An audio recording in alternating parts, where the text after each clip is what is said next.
はいどうも、ホルモン島田チャンネルのブッチャー島田です。ある日ツイッター見ていると気になる投稿がありました。店で食べるより家で食べる方が安いという内容です。当たり前かもしれないけど、本当にそうなのか、今日は気になったので、実際にお店と家で比べてみます。それでは早速やっていきましょう。ある日出勤してぼーっと携帯をいじっていると何やら気になるツイッターの投稿を発見しました。これは前にお店にも行ったことある焼肉ライクの社長のツイートですね。焼肉ライクも行ったし、期間限定のすき焼きライクも行ったし、謎に親近感があります。なるほど。同じ飲食店としてこの社長の気持ちもわからなくもないし、元のつぶやきの内容も理解できますね。確かにお店で食べるよりもスーパーで買って家で焼肉するのって安くできそうです。でも買い物行ったり準備や片付けとかめんどくさいんですよね。お店に行くと準備や片付けをしてくれるし、好きなものがすぐに出てくるのってありがたいですよね。でも外食ってなんだかんだ高くつくイメージですよね。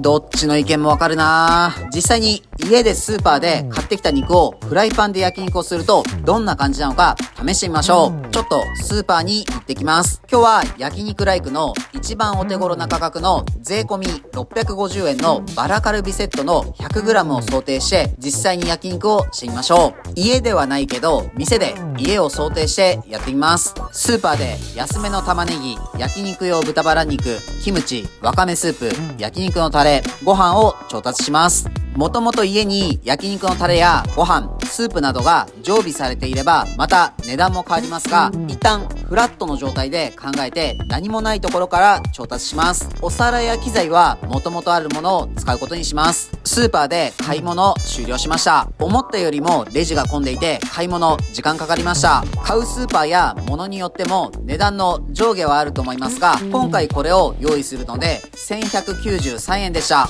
お肉が 167g なので少し多かったり、玉ねぎ1個使わなかったり、スープやキムチ、タレなんかも1回分として考えれば全然安そうです。ご飯も大量に米で買って炊くならもっと安いです。ざっと必要な分量をグラムとかで割って金額出すと1人前のバラカルビセットを作るのに税込み約500円でした。これでもお店で食べるよりお得ですね。早速お皿に盛り付けて準備しましょう。鍋に水を入れてスープのお湯を沸かします。玉ねぎをカットします。ご飯をレンジで温めます。お皿に肉を並べて玉ねぎを添えます。お皿にキムチも盛ります。茶碗にご飯をよそってお椀にスープの素を入れてお湯を注ぎます。お盆に乗せればバラカルビセットの完成です。それでは早速食べてみましょう。いただきます。今日はガスコンロでフライパンを使って焼いていきます。火をつけてタレを準備してお肉を焼いていきます。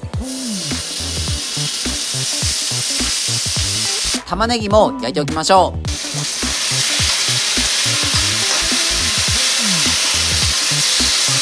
それでは焼けたので食べてみます。なんだかフライパンで焼肉するのも新鮮ですね。焦げにくいし、これはこれでいいかもしれません。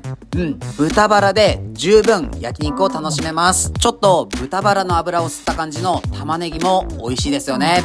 500円でこれが食べられるなんて十分すぎます。もともと家に食材やタレなどがあれば肉だけ買って300円くらいで済む可能性もありますね。ごちそうさまでした。食べ終わっていい気分だけど、この後この洗い物や片付けがあるんですよね。めんどくさくなる前に片付けちゃいましょう。ということで家での焼肉終了です。値段としてはお店で食べるよりも安く済ませられますが、買い物や片付けはやっぱりめんどくさいですね。これをお店でやってくれると考えると数百円は決して高くないかもしれません。そのプラス分がお店の提供している付加価値ですよね。とここで終わってもいいのですが、せっかくなので焼肉ライクも行ってきます。実際お店で食べるとどう違うのか見てきます。席に案内されていざ注文です。お目当てのバラカルビセットを注文です。注文してすぐお肉が到着です。これは焼肉というよりもファストフードですね。見た目はさっき自分で用意したバラカルビセットとほぼ同じですね。ツイッターのコメントで脂身が多いことなど指摘されてましたが、今回到着したものは特に脂身の量など問題ありません。スーパーであれば自分で目利きできますが、お店では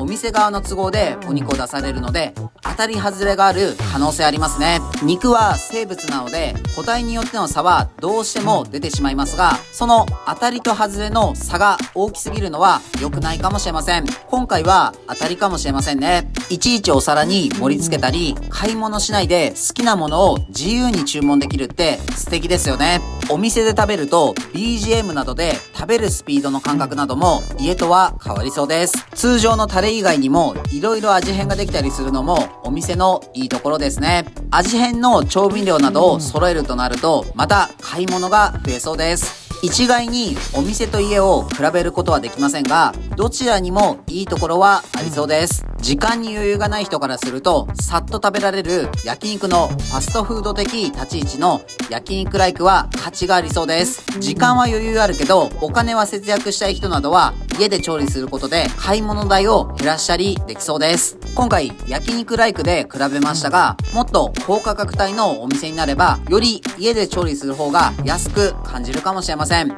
でも飲食店に行く目的は単に料理だけではなくレジャー性など、そのお店でないと味わえない経験だったりもしますよね。そのお店でないといけない理由がないのであれば、家で食べるのも一つの手段ですよね。今日も美味しかったです。ごちそうさまでした。はい、本日の動画は以上です。最後までご視聴ありがとうございます。焼肉ライクと家焼肉いかがでしたか？ここまでお店で安く焼肉を手軽に食べられるのは本当にありがたいですね。自分たちは群馬県前橋市と高崎市でホルモン島田というホルモン屋をやっています。群馬には美味しいお肉を食べられるお店がたくさんあるので、もし群馬に来た際は色々探してみてください。この動画がいいなと思いましたらチャンネル登録、高評価よろしくお願いします。